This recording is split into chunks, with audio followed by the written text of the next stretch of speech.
কলা মোচার তরকারি তো আপনারা প্রায় সবাই খেয়েছেন, একবার এরকম ভাবে ট্রাই করে দেখবেন, টেস্টটা কিন্তু মন্দ লাগবে না। কলা মোচার তরকারি সাধারণত দুরকম ভাবে হয়, একটা আমিষ মানে আদা পেঁয়াজ রসুন দিয়ে, আর একটা নিরামিষ মানে খালি আদা দিয়ে। আজকে আমি রাঁধবো মোচার নিরামিষ তরকারি, কিন্তু আদা দেবো না। স্কিপ না করে পুরো ভিডিওটি দেখতে থাকুন।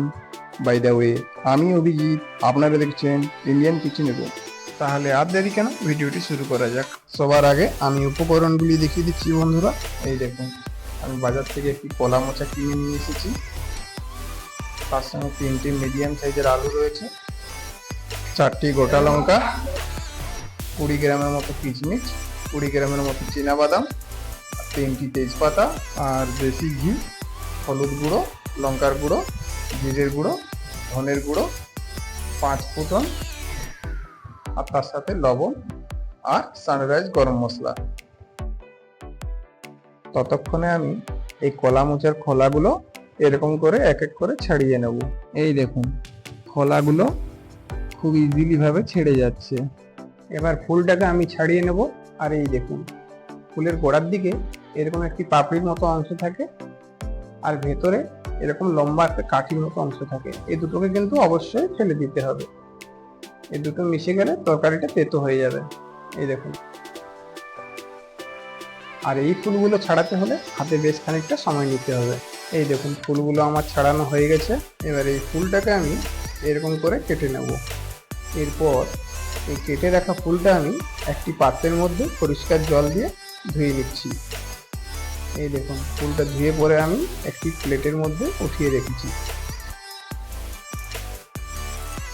দেখতেই পাচ্ছেন বন্ধুরা, 3টি মিডিয়াম সাইজের আলু আমি তুলে রেখেছি। এবার আলুগুলোকে আমি বেশ বড় বড় সাইজে কেটে নেব। আপনারা চাইলে ছোট সাইজও কাটতে পারেন। আলুটা আমার প্রায় কাটা হয়ে গেছে। এবার এগুলোকে ধুয়ে একটি প্লেটের মধ্যে উঠিয়ে রাখবো। এবার গ্যাস ওভেনটা আমি ধরিয়ে নেব, আর এর উপরে একটি প্রেসার কুকার চাপিয়ে নিয়েছি।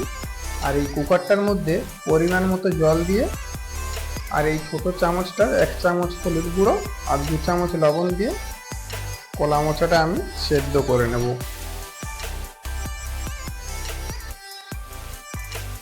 খেয়াল রাখতে হবে, দুটো সিটি মারলেই কিন্তু গ্যাস ওভেনটা বন্ধ করে দিতে হবে। এরপর আবার আমি একবার গ্যাস ওভেনটা ধরিয়ে নেব, আর এর উপরে একটি কড়াই চাপিয়ে নিচ্ছি। কড়াইটাতে অল্পখানি জল দিয়ে ভিজিয়ে রাখা বাদামটা আর কিশমিশটা 5 থেকে 7 মিনিটের মতো সিদ্ধ করে নেব। আপনারা চাইলে এটা মোচাটার সাথে একসাথে সিদ্ধ করে নিতে পারেন, বাট আমি এখানে আলাদা করে সিদ্ধ করে নিচ্ছি। এই দেখুন, বাদাম আর কিশমিশটা আমার সিদ্ধ হয়ে গেছে। এবারে এটিকে একটি প্লেটের মধ্যে উঠিয়ে রাখবো। এই দেখুন, 4টে কাঁচা লঙ্কা আমি আগে থেকে বের করে রেখেছিলাম। এগুলিকে মাঝে মাঝে চিড়ে নেব। কাঁচা লঙ্কাগুলো একটু শুকিয়ে গেছে, কিন্তু এতে এমন কিছু ফরক পড়ে যাবে না। এবার যাবো মেন প্রসেসে। দেখতেই পাচ্ছেন বন্ধুরা, গ্যাস ওভেনটি আমি আবার ধরে নিয়েছি এবং এর উপরে একটি কড়াই চাপিয়ে নিয়েছি। আর এর মধ্যে 30 থেকে 35 গ্রামের মতো সাদা তেল ঢেলে একটু গরম হতে দেব। দেখতেই পাচ্ছেন বন্ধুরা, তেলটা আমার গরম হয়ে গেছে। এবার এই তেলটির মধ্যে এই ছোট চামচের 1 চামচ 5 ফোড়ন দিয়ে দেবো, আর এই 3টে তেজপাতা দিয়ে দিচ্ছি, আর মাঝে চিড়ে রাখা লঙ্কাগুলো দিয়ে দিচ্ছি। এবার খুন্তিতে করে একটু চালিয়ে পর এই কেটে রাখা আলুগুলো এই তেলটির মধ্যে ঢেলে দেব, আর আঁচটাকে মিডিয়াম স্টিমে রেখে 1 মিনিটের মতো এরকম নাড়তে থাকবো।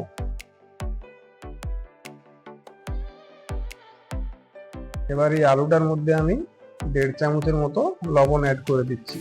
লবণটা আগে দিলে আলুটা খুব ভালোভাবে সেদ্ধ হবে। এবার আলুটিকে একটু নেড়ে স্টিমটাকে লো করে ঢাকা দিয়ে দেবো 5 মিনিটের মতো। ততক্ষণে আমি গুঁড়ো মশলাটা রেডি করে রাখি। একটা বাটিতে 1/2 চামচ হলুদ গুঁড়ো দিয়ে দেবো। হলুদ গুঁড়োটা একটু কমিয়ে দিচ্ছি, কারণ মোচাটা সিদ্ধ করার সময় আগে একবার হলুদ গুঁড়ো দিয়েছিলাম।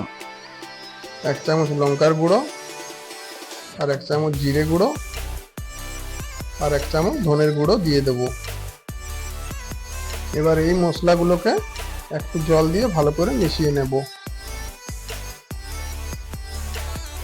এই দেখুন বন্ধুরা, আলুটা প্রায় হাফ সিদ্ধ হয়ে গেছে।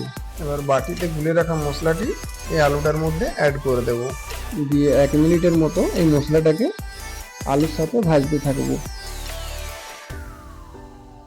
এই দেখুন, আলুটা প্রায় অনেকটাই সিদ্ধ হয়ে এসেছে।